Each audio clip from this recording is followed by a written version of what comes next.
A tener esta presentación, esta plática,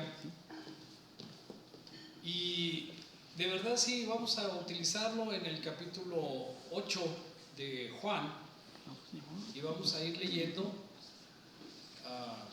algunos de sus versículos. Son 49 nomás, y vamos a centrarnos en ello. Por favor, si ya lo tienen, díganme. ¿Alguien tiene sus dispositivos o alguien tiene su Biblia? Solo para que me vayan acompañando. Okay.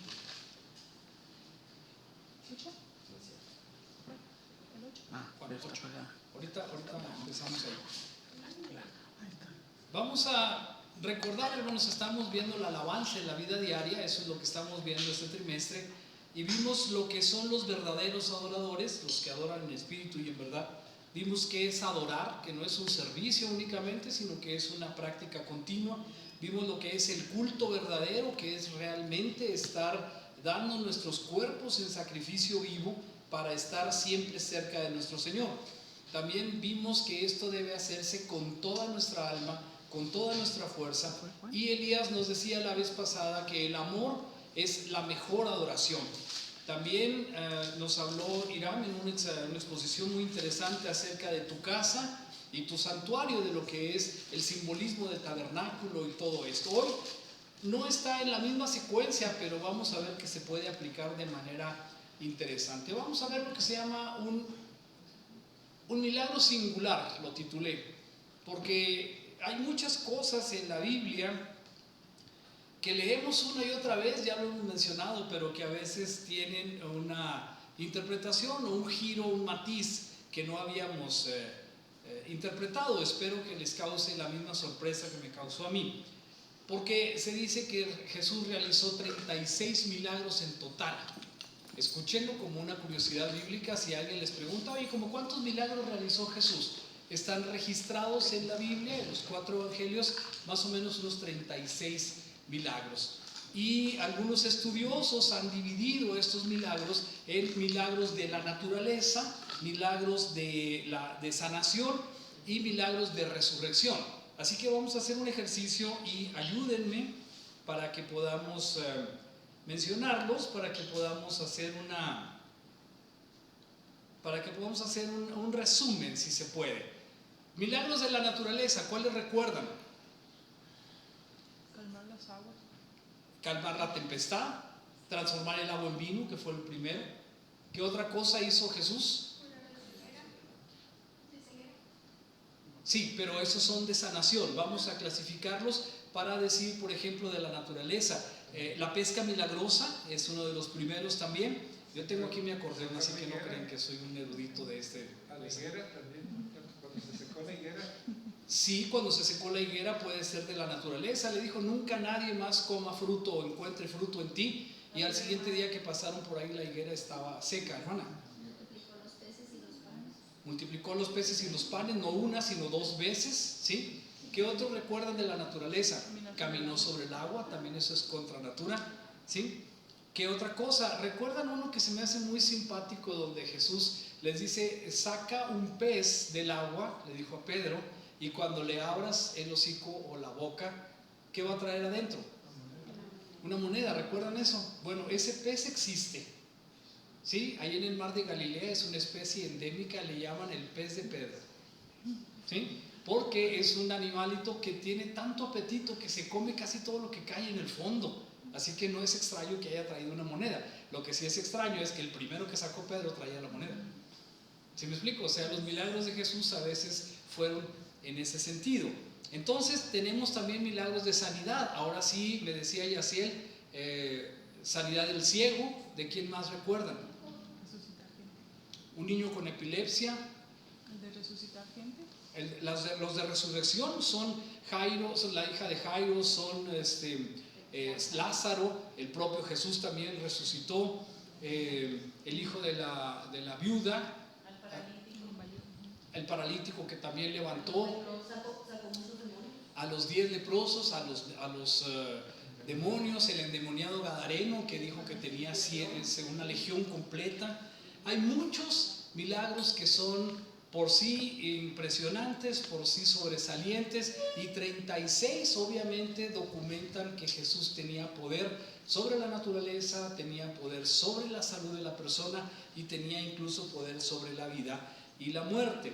Entonces, recuerdan también otro de los últimos que a veces no lo consideramos como un milagro, pero uno de sus discípulos le cortó la oreja al siervo del sumo sacerdote y Jesús le dijo: oye, así no, ¿sí? Es decir, está mal. Tomó la oreja y se la volvió a pegar, ¿sí? Y entonces lo que sucede ahí se llamaba Malco, si no me equivoco, ¿no? El siervo.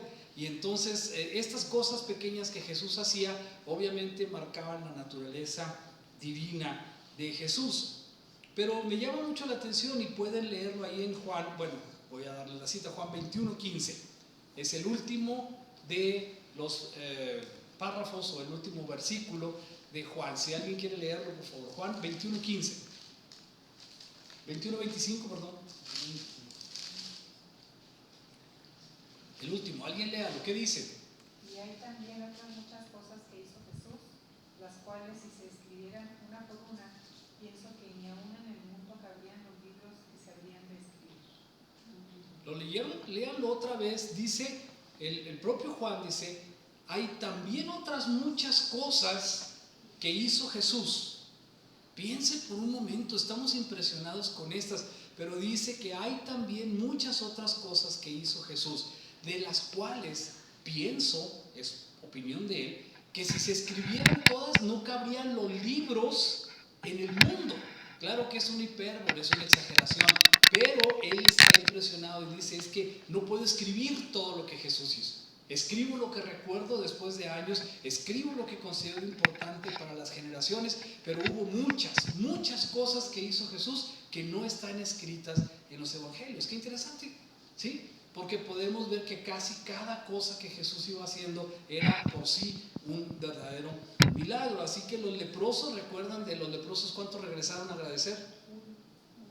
Uno, ¿sí? Y los demás, yo creo que les dio lepra otra vez después, o yo creo que murieron de otra cosa, pero ya no regresaron a agradecerle a Jesús. Bueno, quiero mencionar ahora un milagro que a mí me parece un tanto más sobresaliente, un tanto más singular, y así es el título. Es un milagro singular por varias razones, pero vamos a entrar un poquito en contexto. Así que vamos a leer en Juan capítulo 9. Este es el capítulo 9. Primero vamos a empezar al 9 y luego vamos a regresar al 8, pero vamos a ir haciendo. Ténganlo ahí a la mano. Juan capítulo 9 dice: al pasar Jesús vio a un hombre ciego de nacimiento. ¿Sí? ¿Me dicen amén? ¿Estamos ahí? Iba pasando Jesús. Es un episodio en la vida de Jesús como cualquier otro. Juan lo relata y dice: es un hombre por característica ciego de nacimiento. Les menciono esto porque es muy importante. No es lo mismo perder la vista, como alguien que envejece, como alguien que necesita lentes, o alguien que es diabético y que tiene una catarata y va perdiendo su capacidad visual. Algunos detractores de Jesús dicen que en la antigüedad, en Egipto, incluso se hacían cirugías de catarata y la gente recuperaba su visión. Hay quienes dicen que Jesús, que estuvo en Egipto de joven, aprendió y por esa razón hacía este tipo de milagros. Pero lo interesante aquí es ver que este era un hombre ciego de nacimiento. Así nació. Entonces esa era su condición y estaba, vamos a ver, le preguntaron a sus discípulos diciendo: Rabí, ¿quién pecó, este o sus padres, para que haya nacido ciego? Recordemos que los judíos pensaban que cualquier tipo de enfermedad era resultado del pecado, y como este nació ciego, le preguntaron a Jesús: ¿sus padres o él? ¿Quién? Jesús responde con la sabiduría característica: no es que pecó este ni sus padres, sino para que las obras de Dios se manifiesten en él. Pensar que a veces nosotros, hermanos, también consideramos eso. ¿Le fue mal? No, pues es que ya se lo andaba buscando, él se lo tenía merecido, decimos a veces, ¿no? O algo habrá hecho, asumiendo que las cosas que suceden, que son absolutamente fortuitas, tenemos la idea de que es un castigo de Dios. Aquí dice que no era un castigo de Dios, sino para que las obras de Dios se manifiesten en él. Me es necesario, dice Jesús, hacer las obras del que me envió en tanto que el día dura, porque la noche viene cuando nadie puede trabajar. Es decir, prepárense porque yo estoy trabajando en las cosas que mi Padre me envió a hacer. Ponga mucha atención a cada palabra. En tanto que estoy en el mundo, dice Jesús, luz soy del mundo. ¿Sí? Seguimos leyendo. Dice, dicho esto, escupió en tierra e hizo lodo con la saliva y untó con el lodo los ojos del ciego. ¿Sí? Así que entonces untó los ojos del ciego con saliva. Hermanos, recuerdan que a veces, cuando menos algunos de los más notables, el centurión le dijo, Señor, yo soy un romano, yo no soy digno de que tú vayas y entres a mi casa, no porque vayas a mi casa, sino porque tú como judío te contaminas al ir a mi domicilio. Entonces no te molestes, no soy digno de que vayas, no que por mi causa vayas a ir en contra de tu religión, le dice a Jesús. Pero sé, porque yo soy hombre de mando, que si tú mandas, este hombre va a sanar. Porque yo tengo hombres a mi cargo y les digo, ve y va, y le digo, ven y viene. Entonces tú puedes hacerlo desde aquí. ¿Me dicen amén? Jesús se sorprendió y le dijo a sus discípulos, ¿saben? No he hallado fe tanta ni en Israel. O sea, no hay judíos, no hay creyentes con esta fe como la de este hombre. Qué sorprendente. Y era un romano. Y él le dice entonces, esto es lo que va a suceder, así como estás pidiendo, esto es lo que va a suceder. Y el siervo del centurión sanó en ese mismo momento. Según él llegó después a su casa y preguntó, dijo, más o menos hace como una hora, exactamente, cuando Jesús dijo, se sanó. Jesús podía sanar a distancia, ¿no es cierto? ¿Sí? ¿Cómo sanó a la mujer que tenía flujo por tantos años? Ni siquiera la tocó, la mujer lo tocó a él, ¿sí? Apenas tocó el manto de su vestido y Jesús dijo, virtud salió de mí. Es decir, se curó. Yo sé que alguien se curó. ¿Quién me tocó con fe? Eso fue lo que dijo. Entonces, él no tenía que tocar. Pero aquí lo que hace es escupir, hacer lodo y ponérselo en los ojos del ciego, ¿sí? Y le dijo, ve a lavarte en el estanque de Siloé, que traducido es el estanque del enviado. Fue entonces este hombre y se lavó y regresó viendo. Y se armó un gran escándalo en ese lugar. Primero, hermanos, porque todo el mundo sabía quién era ese hombre que se ponía a las afueras del templo. Un hombre ciego de nacimiento, de toda su vida. No podía hacer otra cosa más que estar ahí esperando la misericordia, la limosna y la atención de las demás personas. Todo el mundo sabía quién era, todo el mundo se compadeció alguna vez de él, pero este hombre recibió el lodo, se lavó y regresó viendo. Ciego de nacimiento, este hombre recibe un regalo absolutamente invaluable. Imagínense usted si alguna vez ha estado en este asunto. Yo cuando era joven, no hace mucho, me operaron de una iridectomía, se llamaba esa cosa, para quitarse los lentes, no los usabas, y te hacían una serie de cortes en la córnea, y entonces era una situación muy avanzada en ese tiempo. Y pasados como 25 años, yo creo, me volvieron a revisar y tenía yo mi córnea como una lámina acanalada así, y entonces tuve que volver a usar lentes porque ya no había para mí remedio. El asunto, hermanos, es que cuando me operaron me pusieron unas gafas oscuras, absolutamente cubriendo los ojos, y tenías que andar por la casa que creías conocer sin ver absolutamente nada. Es una situación angustiante porque tu cerebro no lo maneja, ¿sí? Este hombre no sabía lo que era eso porque había nacido ciego, pero imagínense su alegría, su sorpresa, su inconmensurable sorpresa cuando vio la luz, cuando vio los colores y cuando vio las personas. ¿Se pueden imaginar? Es un regalo solamente divino, es un regalo solamente de Dios. Entonces regresó viendo, y los vecinos y los que antes le habían visto que era ciego decían, oye, ¿no es este el que se sentaba aquí y mendigaba? Y ahí empieza la confusión. Unos decían, sí es, y otros decían, no, se parece, pero no es. Y entonces así somos todas las personas, ¿no? Y le dijeron, ¿cómo puedes ver? Y él dijo, sí, aquel hombre que se llama Jesús hizo lodo, me untó los ojos y me dijo, ve a Siloé y lávate. Y fui y me lavé y recibí la vista. Y entonces la gente empezó a hablar, a murmurar, y por supuesto que llamó la atención de los principales del pueblo. Le dijeron todos, ¿dónde está él? Y él dijo, no sé. Lo llevaron ante los fariseos, al que había sido ciego, y era día de reposo cuando Jesús había hecho lodo y le había abierto los ojos. Ahí es donde estuvo el problema, ¿sí? Las personas dejaron de pensar que le había dado un regalo tan inigualable, tan magnífico, y se centraron en qué creen, ¿sí? En que pudo haber cometido pecado porque era día de reposo. Y como ya para este tiempo el evangelista, para este tiempo el predicador, para este tiempo Jesús había ganado adeptos, pero había ganado muchos enemigos, sobre todo entre los principales de los sacerdotes, y buscaban cómo capturarle y cómo fincarle responsabilidad. Y entonces, cuando se enteraron de que era día de reposo, ¿sí?, empezaron a hacer preguntas. Volvieron pues a preguntarle a los fariseos: ¿cómo recibiste la vista? ¿Qué fue lo que pasó? Y entonces él les dijo: pues me puso lodo sobre los ojos y me lavé y veo. Pero ellos, ¿cómo pueden concentrarse, piense usted, en cómo te curó? Queremos saber cómo te curó, qué hizo, levantó las manos, preparó una mezcla milagrosa. ¿Cómo? ¿Recibiste la vista? Sí, no importa, sí, pero ¿cómo lo hizo? Queremos saber si es pecado lo que hizo. ¿Me dicen amén? ¿Sí? Hermanos, muchas veces nos ponemos y nos concentramos en cosas que nos desvían de lo principal. Este hombre recibió la vista, ciego de nacimiento, y estaban concentrados. Bueno, pero ¿qué? A ver, dinos exactamente qué fue lo que hizo. Y él les dijo: pues no vi. Sí, ¿verdad? Hasta que no fue al lago estanque de Siloé, ahí ya vio, pero en ese momento pues no vi, les dijo, no supe qué fue lo que pasó. Y entonces algunos de los fariseos decían: ese hombre no procede de Dios porque no guarda el día de reposo. ¿Qué mente tan cerrada? No echemos tanta tierra, hermanos, porque a veces nosotros también tenemos la mente así de cerrada.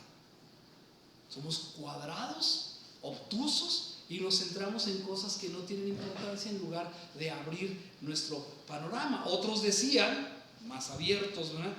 ¿Cómo puede un hombre pecador hacer estas señales?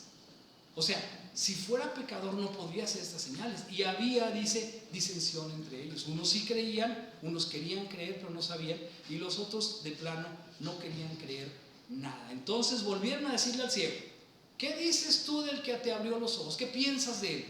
Y dijo: pues yo creo que es un profeta, porque yo sé que estaba ciego de nacimiento y me dio la vista. Entonces, cuando menos, profeta sí es. Pero los judíos no creían que él había sido ciego. No, este no es otro, se rasuró, se cambió, se puso la misma túnica, lo que sea, pero no puede ser el mismo, y que había recibido la vista. Entonces llamaron a los padres del que había recibido la vista. Dijeron: aquí sí vamos a saber cómo está el asunto. Y les preguntaron: ¿es este vuestro hijo, el que vosotros decís que nació ciego? ¿Cómo pues ve ahora? Y entonces aquí sus padres respondieron y les dijeron: este sí es nuestro hijo y sabemos que nació ciego, ¿sí? Pero cómo ve ahora no lo sabemos, o quién le haya abierto los ojos nosotros tampoco lo sabemos. Edad tiene, pregúntenle a él y él que les diga, ¿sí? Pero apunta aquí Juan y dice: esto dijeron sus padres porque tenían miedo de los judíos, por cuanto los judíos ya habían acordado que si alguno confesaba que Jesús era el Mesías, fuera expulsado de la sinagoga. Por eso dijeron sus padres: él ya es grandecito, ¿no? ¿Sí? Tiene edad, pregúntenle a él. Entonces, otra vez ven ciego para acá, bueno, ex ciego, ven para acá otra vez, y nos dice: da gloria a Dios, ¿sí? O sea, en el nombre de desconfío, nosotros sabemos que este hombre es pecador.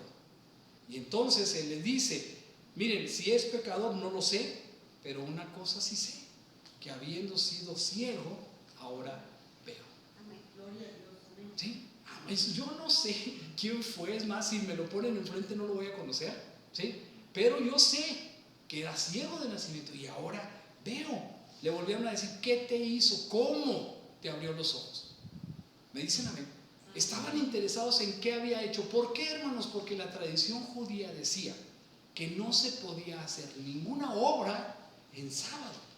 Y ellos querían saber si Jesús había preparado alguna fórmula, si había hecho mezcla de hierbas, si había hecho alguna cosa como curación, porque de eso sí lo podían acusar.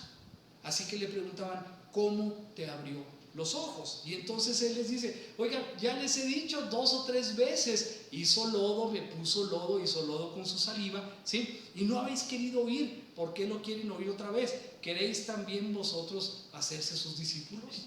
¿Sí? Así que con la vista era ciego, pero era listo el amigo. Y entonces quieren también entonces hacerse sus discípulos. ¿Por qué tanto detalle? ¿Y qué hicieron ellos, hermanos? Le injuriaron, lo insultaron, eran los sacerdotes. Y le dicen, tú eres su discípulo. Tú eres su discípulo, por eso estás aquí. Prácticamente si fuera en México le dirían, estás de palero. ¿Sí? Te estabas haciendo el ciego, pero resulta que no, tú eres su discípulo, pero nosotros somos discípulos de Moisés. Nosotros sabemos que Dios ha hablado a Moisés, pero respecto a ni siquiera sabemos de dónde sea. ¿Me dicen amén? Y traía título. Sí, ahí estaba. Es más, no sabemos ni de dónde salió.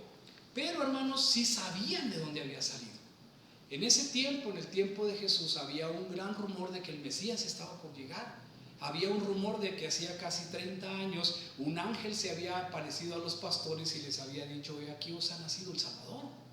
Había rumores, había gente que decía, oye, hubo un hombre allá en ese lugar donde estaba la boda por arruinarse y convirtió el agua en vino. Otros decían, oye, hubo un hombre que le dijo al muerto de 4 días, Lázaro, ven fuera, y salió. Hubo un hombre, decían, y estaba todo el rumor, así que sí sabían quién era, pero no querían creer. Simplemente no querían verlo. Los ciegos eran ellos, pero no se daban cuenta. Y entonces no solamente eso, sino que urdían toda clase de ideas para poder contradecir a Jesús. Entonces, vamos ahora al 8, porque dice, otra vez Jesús les habló. Sitúense más o menos en el verso 5 o 6, donde acaba de pasar lo de la mujer que fue sorprendida en adulterio. Jesús se inclina, escribe en tierra, ya saben la historia, y luego se levanta y le dice, mujer, ¿dónde están los que te acusaban? Y le dice, no está, ni yo te condeno, vete y no peques más. ¿Me dicen amén? Eso era el trabajo de Jesús todos los días. Recuerden esto, si se escribieran en un libro todas las cosas que Jesús hizo, no cabrían en mucho espacio. Bueno, ese es otro de los milagros. Pero aquí lo que está pasando, y quiero que pongan atención, Jesús está presionando, está llevando la condición social a un límite. Dice otra vez, Jesús les habló y les dijo, yo soy la luz del mundo. El que me sigue no andará en tinieblas, sino que tendrá la luz de la vida.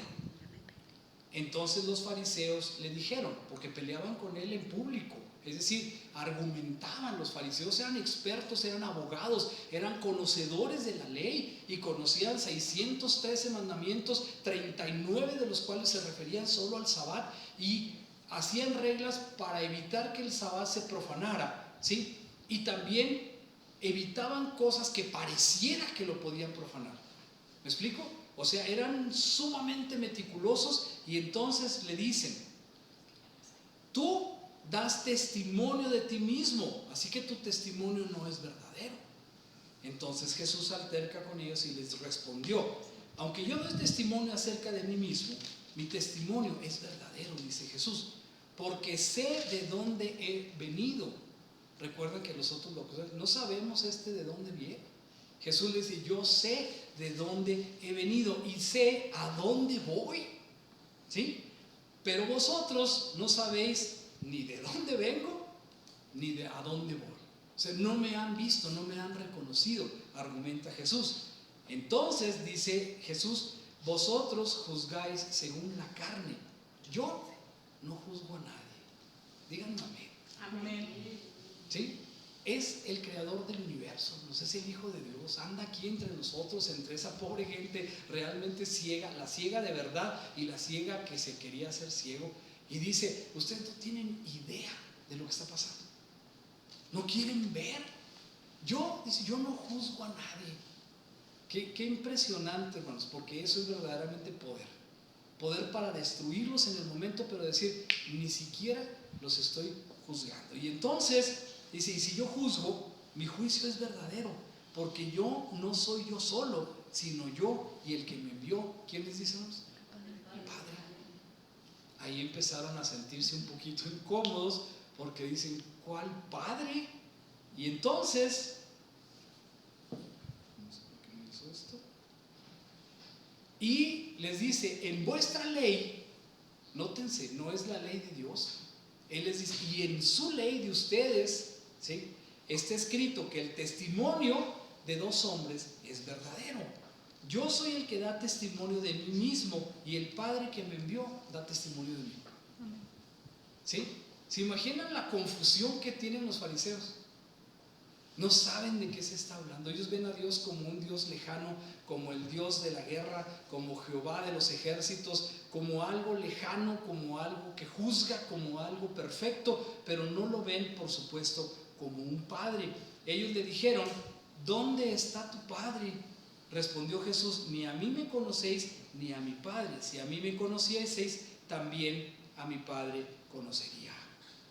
Aquí, hermanos, hay una sospecha maliciosa. Aquí hay un insulto para Jesús. El rumor que decía que Jesús, hermanos, había nacido hacía 30 años, no se detenía allí.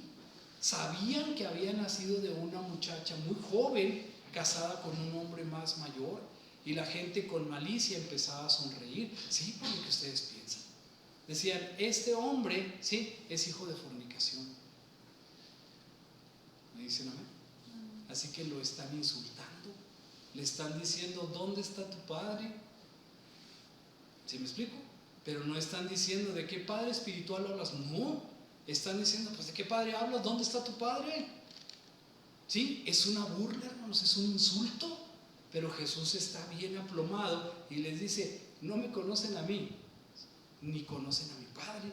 Si me conocieran, también conocerían quién es mi Padre. Obviamente Jesús no se ofende, aunque la intención de estas personas era ofenderlo. Entonces le dijeron, ¿y tú quién eres? Jesús les digo, lo que desde el principio os he dicho, muchas cosas tengo que decir y juzgar de vosotros, pero el que me envió es verdadero y yo lo que he oído de él, esto hablo al mundo. Pero no entendieron, dice Juan, que les hablaba del Padre. Ellos estaban tratando de denostar a Jesús, de humillarlo públicamente, de abatirlo, de volver sus argumentos contra él, así que lo insultan y lo ponen en entredicho. Les dice pues Jesús, cuando hayáis levantado al Hijo del Hombre, entonces conoceréis que yo soy, y que nada hago por mí mismo, sino que según me enseñó el Padre, así hablo, ¿sí? Porque el que me envió conmigo está, no me ha dejado solo el Padre, porque yo hago siempre lo que le agrada.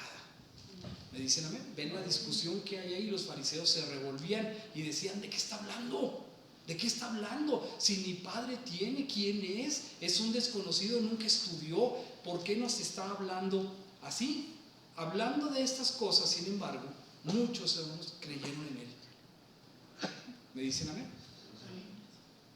A veces pensamos que si le decimos a alguna persona acerca del Evangelio, hermano, no va a creer. ¿Sí les ha pasado? ¿Sí? Había, bueno, no voy a ser el único que lo mencione, ¿no? Pero había en el barrio un joven que se llamaba Mario. ¿Te acuerdas de Mario?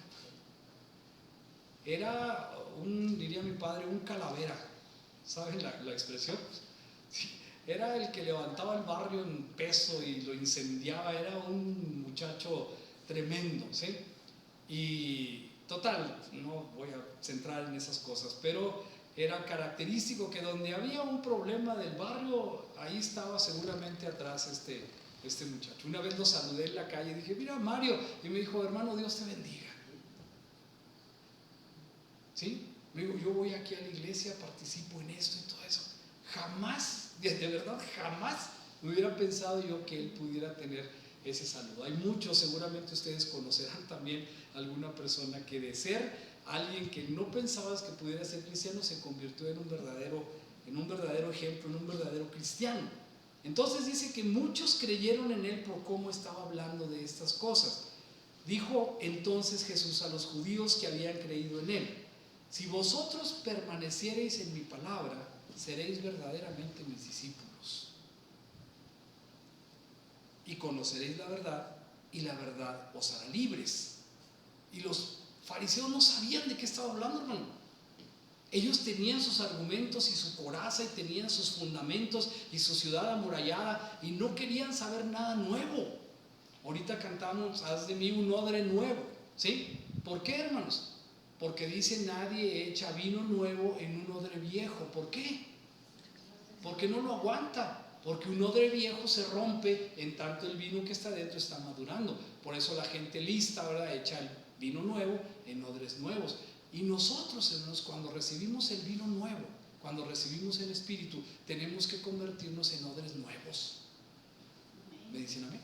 Si seguimos siendo estos viejos cueros, perdón el término, ¿sí?, estos odres viejos, no vamos a aguantar el vino del Espíritu Santo. Así que entonces les dice, conoceréis la verdad y la verdad os hará libres. Pero los fariseos no sabían qué hacer con esta palabra y le dijeron, si somos linaje de Abraham. ¿Se fijan cómo están hablando de cosas totalmente diferentes? ¿Sí? Es como cuando un maestro está hablando de una cosa y tú no sabes ni qué está diciendo. Sí les habrá pasado, ¿no? Que de repente medio despiertas en la clase y dices, bueno, pues ¿de qué está hablando este? ¿Sí? Entonces, sí, sé que los escolares, bueno, en fin. Ellos no entendían, pero sí le reclaman y dicen, oye, somos linaje de Abraham. Somos la crema innata de este mundo. Somos de lo mejor, lo selecto pueblo de Dios. Conocemos todo esto. Jamás hemos sido esclavos de nadie. ¿Cómo dices tú, seréis libres? O sea, estás equivocado, por no decir estás loco, ¿sí? Pero Jesús le respondió, de cierto les digo, que todo aquel que hace pecado, esclavo es del pecado. Está hablando de una cosa totalmente diferente. No está hablando de una dominación, de una situación de guerra, de una prisión, de una esclavitud física, sino les está diciendo, son esclavos del pecado. Ahí es donde Jesús da una dimensión de espiritualidad que ellos ni siquiera alcanzaban a ver, porque no se veían a sí mismos como pecadores, sino como santos. ¿Me dicen amén? Y cuando tú te ves como santo, dices, pues ¿cuál pecado?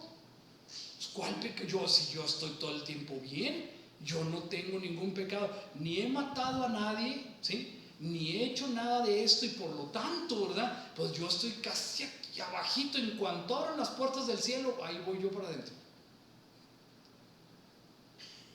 Y muchas personas nos desconocemos que todos nosotros hemos sido pecadores y estamos destituidos de la gloria de Dios.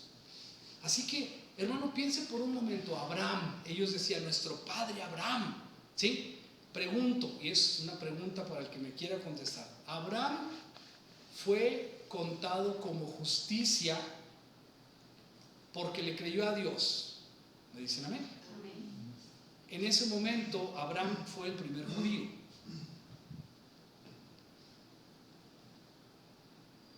No.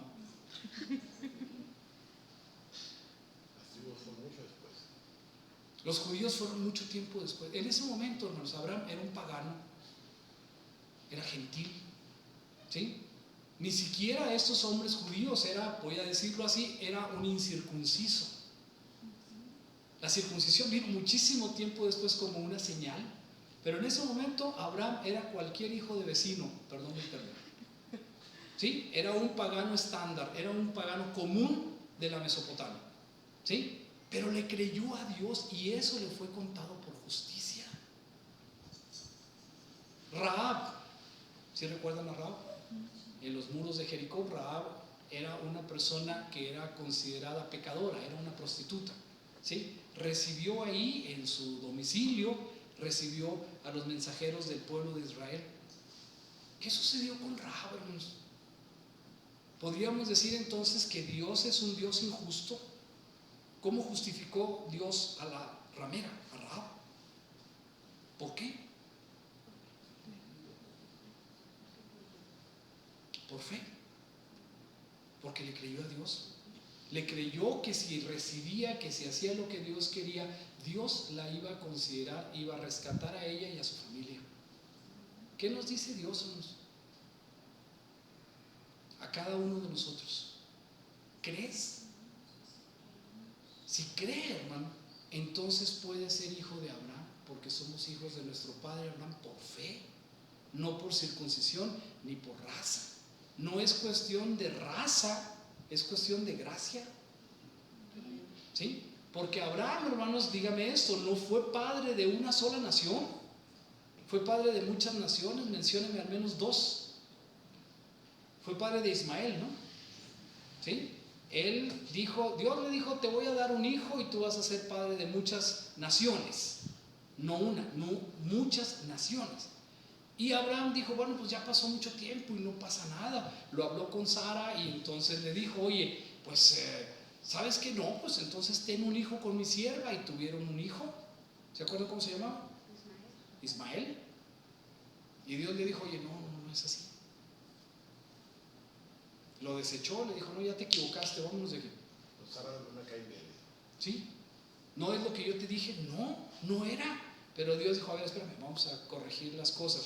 Y se llegó a Ismael, la mujer se fue lejos y dijo, no nos queda más remedio más que morirnos, pero no quiero ver a mi hijo morir, me voy a ir lejos para no verlo morir. Y entonces, ¿qué pasó, hermanos? Se apareció un ángel, ¿sí? Y le dijo, no va a morir este muchacho. ¿Por qué, hermanos? Porque también va a ser una gran nación. Son los ismaelitas, son los árabes, ¿sí? Y ellos hicieron una idea y dice, bueno, pues Ismael es el primogénito, ¿no? Entonces nosotros somos igualitos o mejores todavía que los judíos, y desde entonces están aventando bombas allá uno y otro, los árabes y los israelíes. ¿No es cierto? Es el origen del conflicto desde hace siglos, que están agarrados del chongo. Y ahí están peleando los dos, pero Dios bendice a los árabes y Dios bendice a los israelitas. ¿Por qué, hermanos? Porque son descendientes de Abraham. Por eso. Así que estos hombres estaban orgullosos. Somos descendientes de Abraham, sí, pero los amalecitas, los lamecitas, todos los que se mencionan en la Biblia son hijos de Abraham. Algunos se mantuvieron en el buen camino, pero otros no. Los samaritanos, ¿sí? Los de Edom, los edomitas, también están mencionados todos. Son muchas naciones que descienden todas de Abraham. ¡Qué increíble! ¿Sí? Pero los judíos, todos los judíos, es que nosotros somos la crema innata, somos los pirurris del mundo antiguo, ¿sí? Somos de verdad la gran cosa. Y así se creían y veían a todos los demás fuera de orden y pecadores, y nosotros sí somos los justos delante de Dios. Tenemos la ley, tenemos la promesa, pero no veían más allá de su nariz. ¿Me dicen amén? Amén. Y aquí estamos. Sí, Jesús les respondió, son esclavos del pecado. Ellos no veían eso. Ustedes diezman la menta y el eneldo y se han olvidado, ¿sí?, de lo que es importante, de lo que es el amor al prójimo, de que es la atención a las viudas. Esto deberían hacer sin descuidar lo otro. Pero estos hombres estaban de verdad en tinieblas. Respondieron y le dijeron, nuestro padre es Abraham. Jesús les dijo, si fueran hijos de Abraham, las obras de Abraham harían. Y se revolvían, y yo creo que buscaban piedras porque no sabían qué hacer. Es que los argumentos eran pesados, pero eran ciertos. Y los demás pueblos alrededor pues bajaban la cabeza y no les decían nada. Y por eso se creían mucho, pero en realidad Jesús vino a ponerlos en su lugar. Si fueran hijos de Abraham, harían las obras que hizo Abraham. Ahora díganme, ¿cuáles son las obras que hizo Abraham? ¿Puras cosas buenas? No, Abraham era un mentirosillo. Le dijo al rey, oye, no es mi esposa, es mi hermana, es mi carnala. ¿Sí? Y el otro le dijo, oye, pues está muy guapa la carnala, ¿sí? Y el otro dijo, sí, cómo no, y prosperó y todo, hasta que se dio cuenta. Dijo, oye, ¿por qué no me dijiste? ¿Sí? ¿Por qué no me dijiste que era tu esposa? Pero Dios le daba gracia delante de los demás y la libró. Pero así que digas tú, buena persona, no era. ¿Sí? También hizo muchas otras cosas, no quiero entrar en esos detalles, pero me quiero referir otra vez a aquellas veces que nosotros pensamos que vamos ganándole al hermano. ¿Sí? No, es que yo sí soy más bueno que el hermano. ¿Sí? Porque, por ejemplo, el hermano que está ahí atrás, no, ese sí, por eso se sienta hasta atrás, porque no quiere nada, ¿va? Si fuera, pues se sentaba adelante. ¿Me explico? Estamos haciendo juicios nosotros y diciendo, yo soy menos pecador que los otros hermanos de allá, o los de la otra iglesia, qué barbaridad, esos sí son bien pecadores, ¿sí? Pero nosotros no, y hacemos diferencia, hermanos. Dios no está haciendo diferencia. No hay unos más pecadores ni otros menos pecadores, ¿sí? No hay unos más arriba y más abajo que otros. Dios nos ve de dos formas, hermanos. En esta línea, aquí así. A la derecha, los que son justificados por la sangre de Jesús, y a la izquierda, los que rechazan a Jesús. ¿En dónde está usted? ¿Acá de este lado? Respóndame, por favor. ¿Sí? Estamos de este lado, hermanos, en el lado derecho. ¿Cómo es que Dios puede quitarnos la salvación? Y lo dije bien, alguna gente piensa que no pierde la salvación, yo pienso que sí. ¿Cómo? Si eres anatema, si dices, ¿sabes qué? Todo esto es una locura, me voy a pasar de este lado, ya no creo más en Dios. Pero si estás de este lado y crees en Dios, ¿sí? Y tropiezas y caes y te revuelcas en el lodo y caes en pecado, pero recapacitas y escuchas la voz de Dios y vuelves al buen camino, entonces la gracia de Dios puede tomarte de nuevo para sí. Te limpia, te sacude, te pone de pie y te dice, está bien. Le dicen amén. Amén.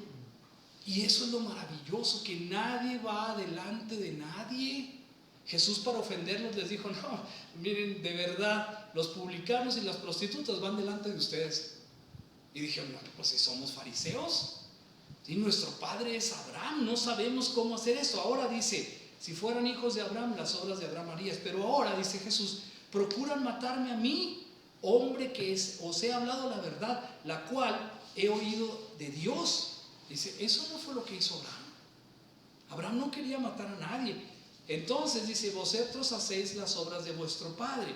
Entonces le dijeron, véale el insulto otra vez, nosotros no somos nacidos de fornicación como tú. Qué duros. Le están diciendo prácticamente un insulto grave a Jesús, ¿sí? Un padre tenemos que es Dios.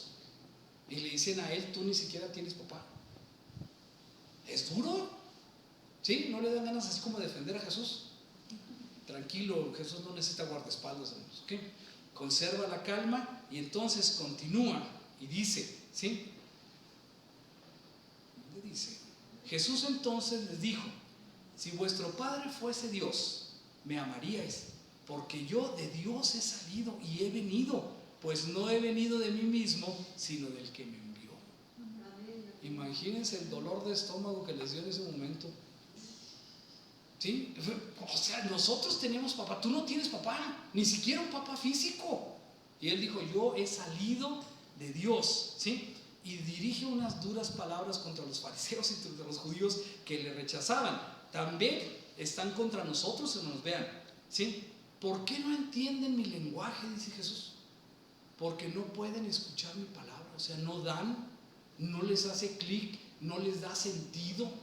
Lo que estoy diciendo es muy simple. Yo soy hijo de Dios. Si ustedes fueran hijos de Dios, no tendrían esta actitud. A ver, analicémonos, hermanos. Nosotros somos hijos de Dios. Escuchamos la palabra de Dios, ¿sí? En algunas cosas, hermanos, la escuchamos a veces, pero a veces no acabamos de rendirnos bien delante de Dios. Escuché algo que me hizo reflexionar y pensé aplicarlo aquí mismo. Pero cuando están en la última cena, hermanos, ¿sí? Jesús dice, uno de ustedes me va a entregar. ¿Me dicen amén? ¿Sí? Entonces de inmediato los más cercanos se acercan y le dicen, Señor, ¿seré yo? Imagínense a Juan, imagínense a Pedro, ¿sí? Imagínense a Santiago, a todos los demás. Señor, seré yo. Estoy preocupado, o sea, yo no concibo que yo pueda hacer. Y llega al último Judas, ¿sí? Y Judas le dice, maestro, ¿seré yo? ¿Encuentran la diferencia? Todos los otros 11 le dijeron, Señor. Y Judas le dijo, Rabí. ¿Ven la distancia? Todos los 11 estaban rendidos a Jesús, estaban aceptándolo como Señor. Todos los demás decían, es que yo te reconozco, yo sé quién eres.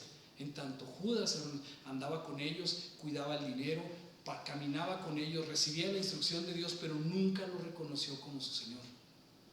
¿Me dicen amén? Así que podemos haber muchos aquí, hermanos, ¿sí? Podemos estar vestidos de cristianos, podemos estar aquí, pero podemos estar lejos de Jesús. Y ese es el riesgo. Podemos no estar viendo lo que tenemos que ver, podemos estar ciegos a lo que Dios nos pide, en reconocer que Jesús es el Hijo de Dios. Si fuéramos de Dios, dice, las obras de Dios harían, pero no entienden mi lenguaje porque no pueden escuchar mi palabra. Vosotros, les dice Jesús, ahí va suavecita, ¿no? Vosotros sois de vuestro padre el diablo. Vean cómo está el ambiente, hermanos. O sea, está tenso, está durísimo, ahí está bien pesado. Y Jesús con tranquilidad, después de lo que le dijeron, ¿verdad? Que tú no tienes papá, le dice, ustedes no son hijos de Dios. Si fueran de Dios haría, pero son en cambio hijos del diablo. ¿Cómo les quedaría? ¿Sí? Ustedes son de vuestro padre y los deseos de vuestro padre queréis hacer. Él ha sido homicida desde el principio. Ustedes me quieren matar. Él ha sido homicida desde el principio y no ha permanecido en la verdad, porque no hay verdad en él. Cuando habla mentira, de suyo habla, porque es mentiroso y es padre de mentira. Y ustedes están haciendo un montón de mentiras aquí para confundirlos, dice Jesús. ¿Sí? Porque a Jesús no lo podían confundir, pero a los demás es lo que querían hacer. Y entonces dice, nosotros no podemos estar recibiendo, ¿sí?, la palabra de Dios, sino que son hijos del diablo. Y a mí, dice, porque digo la verdad, no me creéis. Por eso me quieren matar. ¿Quién de vosotros, dice Jesús, me redarguye de pecado? ¿Quién de ustedes puede decir que yo he cometido pecado? Pues si digo la verdad, ¿por qué entonces no me creen? ¿Se fijan cómo los fue acorralando? ¿Cómo los fue dejando en un predicamento? Ellos querían exhibir a Jesús públicamente y quedaron expuestos ellos mismos. Y entonces, el que es de Dios, las palabras de Dios oye. Por esto no las oís vosotros, así de simple, porque no sois de Dios. ¿Así, hermanos? ¿Sí? O más claro. Respondieron entonces los judíos, agarraron fuerzas, se aconsejaban y decían, a ver, vamos a ver por dónde entramos. Y decimos, no decimos bien nosotros, no tienes padre, le dijeron primero, ¿sí? Ahora, eres samaritano, ¿sí? Y tienes demonio aparte. O sea, el pleito está en grande. Tú no, si eres samaritano y eres demonio. Los samaritanos, ya lo dijimos la vez pasada, eran una comunidad judía, pero llena de muchas otras culturas y muchas otras filosofías y mucha magia y muchos ídolos. Tú eres un samaritano y aparte tienes demonio. Respondió Jesús, yo no tengo demonio, honro a mi Padre, pero vosotros me deshonráis. El pleito está en serio, pero yo no busco mi gloria, hay quien la busca y juzga, les dice Jesús. De cierto os digo que el que guarda mi palabra nunca verá muerte. Imagínense que oyen esto ustedes por primera vez. Entonces los judíos dijeron, no, ahora sí conocemos que tienes demonio. Abraham murió y los profetas, y tú dices, el que guarda mi palabra nunca sufrirá muerte. No veían más allá de su nariz. Estaba hablando espiritualmente, pero ellos no veían nada. En el libro de Job dice, yo sé que mi Redentor vive y al final se levantará del polvo, pero ellos no veían eso, no entendían. Y eran estudiosos profundos, pero se ponían a estudiar la ley de manera que dijeran, no puedes caminar más de 2 millas porque ya eso es hacer obra humana y transgredes el sábado. No puedes hacer esto ni preparar comida. Es más, no puedes hacer salmuera para ponérsela a los alimentos el día siguiente porque transgredes el sábado. Y se enfocaban en cosas que no tienen ningún sentido. Entonces le preguntan y le siguen diciendo, ¿acaso eres mayor que nuestro padre Abraham, el cual murió y los profetas murieron? ¿Quién te haces a ti mismo? ¿Quién crees que eres? ¿Sí? Y entonces Jesús les dice, si yo me glorifico a mí mismo, mi gloria nada es, pero mi Padre es el que me glorifica. Vean lo que les dice después, el que vosotros decís que es vuestro Dios. ¿Sí? Enfrente de ellos, en su nariz, en sus barbas, mi Padre es el que me glorifica. El que vosotros decís que es vuestro Dios, ese es mi Padre. ¿Más claro? ¿Sí? Yo creo que les dio, quizás cayeron 2 fariseos por allá convulsionando, no sé qué fue lo que pasó. ¿Sí? Alguno más ha de haber sentido dolor precordial, que entre médicos quiere decir que te está dando un infarto. ¿Sí? No podían soportarlo, era demasiado para ellos. Estaba diciéndoles directamente, mi Padre me glorifica. Ese que dicen que es nuestro Dios, ese es mi Padre.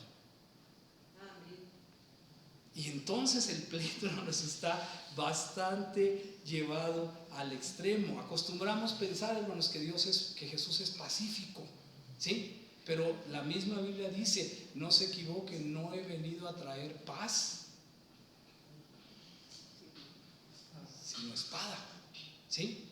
No he venido a traer paz sino espada. Y si de ahora en adelante en una casa 2 estarán en contra de 3 y 3 estarán en contra de 2. ¿Les ha tocado?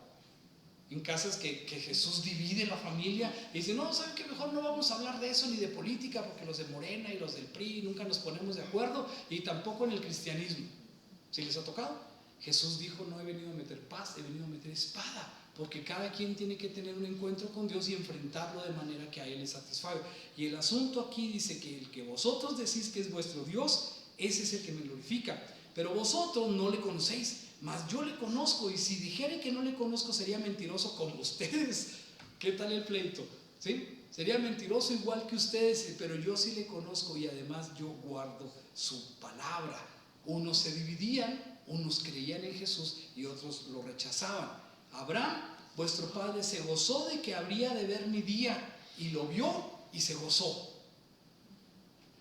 ¿Cómo le hacen ahora así? ¿Sí? Y dijeron ellos, pero ¿de qué estás hablando? ¿Aún no tienes 50 años y has visto a Abraham? Pues, o sea, no entiendo nada, pues no, porque estaban con la mirada así apenas estrecha, sin poder captar lo que Jesús estaba diciendo. Jesús les dijo, de cierto os digo, antes que Abraham fuese, vean el término, les dijo Yahweh. Amén. Antes que Abraham fuese, soy el Señor. Y entonces no aguantaron y tomaron entonces piedras, porque tontos no estaban y todos entendieron lo que estaba diciendo. Jesús les dijo, el Padre me envió, mi Padre, el que ustedes dicen que es su Dios. Y ahorita les dice aquí, antes de Abraham, yo soy. Antes de Abraham, Yahweh. Antes de Abraham, soy Dios. Entonces se agarraron piedras, pero dice la palabra que Jesús, ¿sí?, se fue de ahí y se escondió de ellos. Pero estos hombres, ¿por qué no veían, hermanos? Porque estaban concentrados en otras cosas. Les voy a decir un par de cosas.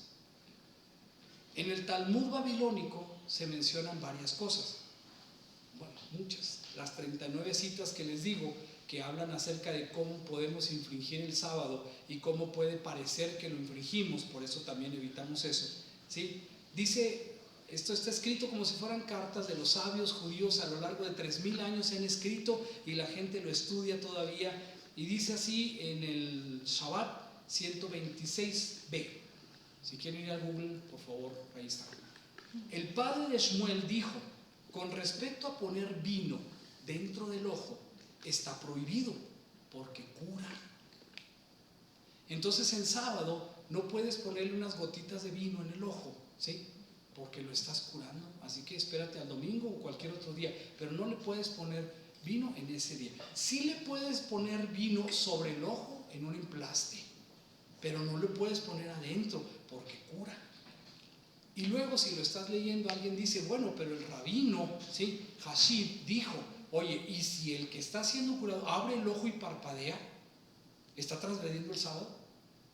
No, porque lo que está haciendo es, el otro le está poniendo arriba, pero no le está echando una gotita del ojo. ¿Es ridículo? Para ellos no era ridículo, para ellos era una situación en la que realmente creían que podían estar transgrediendo el sábado, y como se cuidaban tanto, por eso creían que eran, ¿sí?, los pipris nice, que eran lo mejor de la antigüedad. Pero entonces dice que no se puede, está prohibido, pónganme atención, poner saliva blanda incluso de alguien que no ha comido nada desde que despertó, porque comúnmente se usa como medicina. ¿Sí? Cuando se corta usted con una hoja de papel, ¿qué es lo primero que hace? ¿Sí o no? ¿Qué dicen los dentistas? ¿La saliva tiene poder curativo o no? Sí, ¿no? Sí, te sana, te quita, cuando menos te consuela. Sí. Pero sí puede tener cierta capacidad bacteriostática, ¿cierto? Sí. Claro que si le echas saliva a una herida, pues también se puede infectar muchísimo, la boca está bien contaminada, ¿no es cierto? ¿Sí? Pero lo que dice es la tradición. Ellos dicen aquí se usa comúnmente como medicina. Vaya poniendo atención. Entonces los judíos pensaban que poner saliva, ¿sí?, podía tener algún tratamiento como medicina. Así que cuando dijeron, Jesús hizo lodo y saliva, entonces está transgrediendo el sábado, ¿sí? Pero vean la enseñanza que hay aquí. Shmuel dijo que está prohibido poner saliva blanda sobre el ojo en sábado. Eso es lo que ellos perseguían. Le puso saliva, sí, entonces está prohibido, está transgrediendo el sábado, hay que acusarlo de transgredir el sábado, ¿sí? Pero al mismo tiempo, hermanos, existe una tradición entre los judíos que decía que cuando alguien tenía un problema legal entre determinar quién es el hijo primogénito y quién no, ¿sí? En el Talmud 128b del Sabbat dice, ¿sí?, que si alguien quiere determinar si un hijo es primogénito, vean aquí lo sorprendente del caso. ¿Lo están viendo? Es que los puse aquí en caracteres hebreos para bromear con ustedes y decirles que se los iba a leer en hebreo, pero mejor puse la traducción enseguida porque tampoco sé leer hebreo. Entonces, y dice así porque el registro del Talmud es solamente lo que los sabios judíos han dicho a través de todos estos siglos de estudio y conocimiento. Una persona se presentó ante el rabí Hanina y le dijo: estoy seguro que este hombre es primogénito. El rabí Hanina le preguntó: ¿cómo lo sabes? La persona le respondió: porque cuando la gente acudía a su padre solía decirles: vayan con mi hijo Shikita, que es primogénito, porque su saliva cura.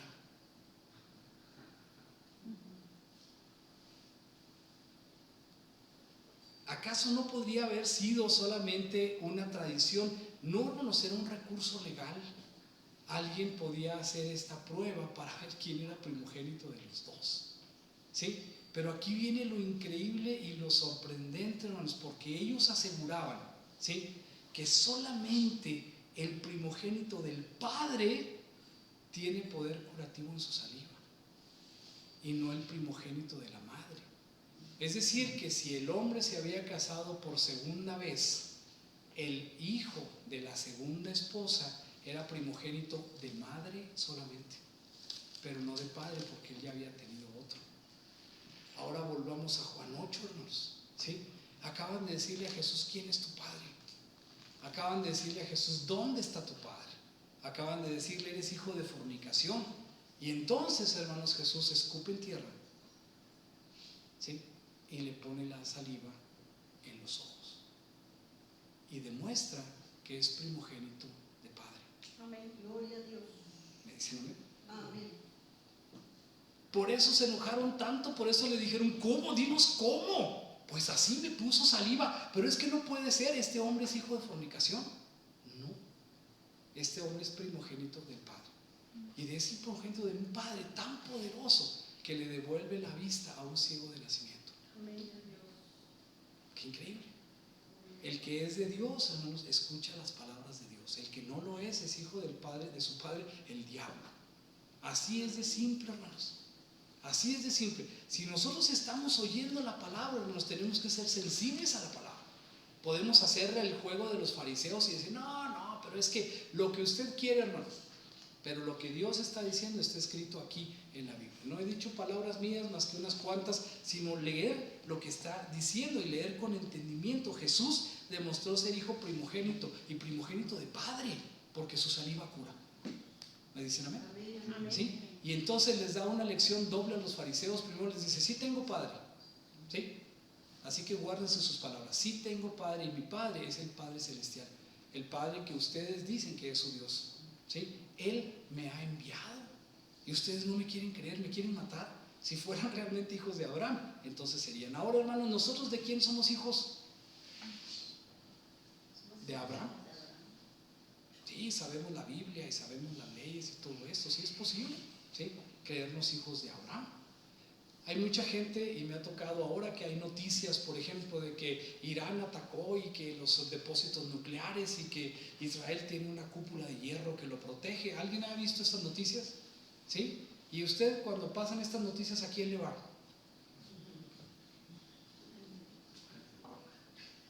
¿Le va a los iraníes? ¿A los hutíes? ¿A los yemenitas? ¿A quién le va? ¿Alguien responde? Dios no, ¿Menos qué? Menos al de la Menos al de la cúpula. Los judíos no. ¿Quiénes son antijudíos? están haciendo un genocidio. Son antijudíos. ¿Sí? Usted es pro Gaza, ¿sí? Pro Hamas.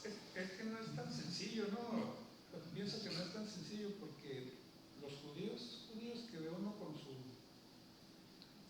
Conservadores. Están en contra del genocidio que se está haciendo, pienso yo. Sí. Y el grupo dominante siempre tiene otras intenciones. Es política. Muchos de nosotros nos sentimos identificados con los judíos y decimos, los judíos son el pueblo de Dios y ahí vamos a estar con ellos y queremos ponernos una kipá y dejarnos las barbas largas así. Hermanos, eso no es lo que Dios quiere. No estamos llamados a judaizar, que es un movimiento importante ahora, ¿sí? No estamos importantes a decir Yoshua ni Shabbat, como estuve diciendo yo ahorita. Pero bueno, un poquito de presunción en ellos, ¿eh? El asunto es que no estamos llamados a eso. Les voy a decir por qué, hermanos. Pensamos que al decir todas estas cosas en hebreo o en el supuesto sonido original estamos haciéndonos más espirituales. Eso no tiene nada que ver. ¿Por qué razón, hermanos, no podemos irle a los judíos como si estuvieran bendecidos por Dios? Porque Dios, hermanos, le prometió a Abraham, y sí son descendientes de Abraham, pero los israelitas solamente no. También son los yemenitas, también son los árabes, también son los pueblos de Palestina. Son todos descendientes de Abraham. Así que Dios no puede estar cuidando a unos y despreciando a otros. ¿Saben a quiénes cuida Dios, hermanos? A los que oyen su palabra. ¿Me dicen amén?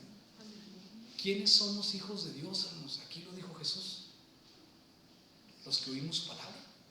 Así que entre los judíos, hermanos, hay israelitas, hay judíos, hay practicantes, hay ateos. Es una nación como cualquiera otra. En este tiempo los judíos son una nación como cualquiera otra. Pero pueblo de Dios, hermanos, somos nosotros los que creemos en Jesús. El pueblo antiguo, lo que es el viejo olivo, ese sí era el pueblo. Pero muchas de sus ramas, dice la Biblia, se secaron. Y de un olivo silvestre, que somos nosotros, se tomaron ramas y fuimos injertados en el pueblo de Dios. Y de dos pueblos Dios hizo uno solo. ¿Sí? Y ese pueblo no son los judíos actuales. Ese pueblo es todo aquel que forma parte del cuerpo de Cristo. Así que si oímos la voz de Dios, estamos injertados en el pueblo de Dios y tenemos que hacer lo que Él dice. Y Jesús dijo, vayan y bauticen de todas las naciones, ¿sí? Haciendo discípulos. Así que si usted conoce, si usted oye la voz de Dios, pero no se ha bautizado, no voy a aventar piedras, bautícese. Es un requisito, ¿sí? No está haciendo nada, no va a perder nada, pero bautícese porque es un llamado de Dios. Y el que oye la palabra de Dios es hijo de Dios. El que no la oye no es hijo de Dios. ¿Sí? Así que Jesús demuestra en todo este episodio, hermanos, que este singular milagro le da toda la potestad, le da todo el poder, porque es primogénito de Padre y de Padre Celestial. ¿Sí? Solo quienes no quieren ver a Jesús o no quieren ver a Dios no lo ven. Los que sí lo podemos ver, gracias a Dios, lo podemos ver en toda esta historia. Hay personas que no aceptan a Jesús y por lo tanto no aceptan al Padre. Eso, aceptar a Jesús, nos hace herederos y coherederos juntamente con Cristo. No vamos unos adelante y otros atrás. Ahorita, hermano, no hay quien haya recibido la salvación. ¿Me dicen amén? ¿Cuándo vamos a recibir la salvación? Cuando Jesús regrese. ¿Sí? Y cuando Jesús regrese nos va a decir, a ustedes sí los conozco, y a otros les va a decir, a ustedes no los conozco. ¿Sí? Es cierto que no te va a pedir tu certificado de bautismo firmado por el pastor Esparza. No te va a pedir una licencia, ni un pasaporte, ni te va a pedir una visa. No. Pero sí vas a ver quién realmente se dio a conocer como hijo de Dios si escuchas la palabra de Dios. Hermanos, puedo seguir hablando, pero vamos a dejar esto hasta aquí, porque Dios nos bendice con este conocimiento. Me gustó mucho cómo Jesús demuestra ser el primogénito de su Padre Celestial. Les pido que se pongan de pie.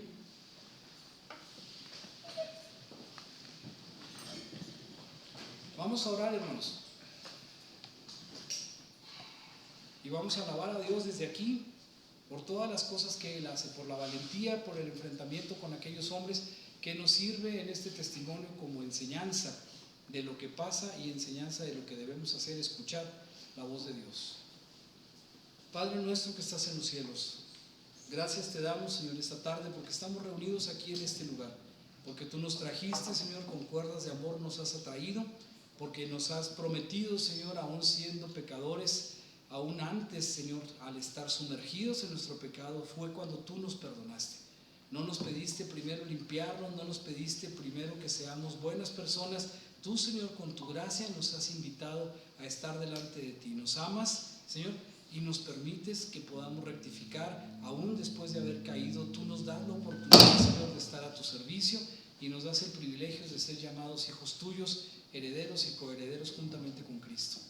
Gracias, Señor, porque entendemos con claridad que no es por méritos nuestros, porque nadie los puede alcanzar, sino por los méritos que hizo Jesús en la cruz al derramar su sangre por nosotros, al vencer, Señor, sobre principados y sobre potestades, al derrotarlos, al exhibirlos, al llevarlos, Señor, presos y cautivos delante de ti, porque nada de eso nos puede amenazar ahora, sino solamente el privilegio de seguir y de obedecer las enseñanzas que tú tienes a través de Jesús. Permítenos demostrar, Señor, permítenos tratar de ser hijos tuyos al seguir tus mandamientos, Señor, y hacerlos de la manera más fiel que podamos hacerlo. Que no nos separemos de tu mano, Señor, que si somos zarandeados como trigo, sigamos mantenidos de tu mano, Señor, a pesar de todo lo que pueda suceder. Bendícenos pues, Señor, ayúdanos pues a mantener esta carrera hasta el final, Señor, y que sea como tú has planeado para nuestra vida, manteniéndonos, Señor, siempre en el camino que hemos decidido. Gracias por todo, Señor, y por la sangre de Jesús que nos limpia de todo pecado. En el nombre de Cristo Jesús, amén y amén.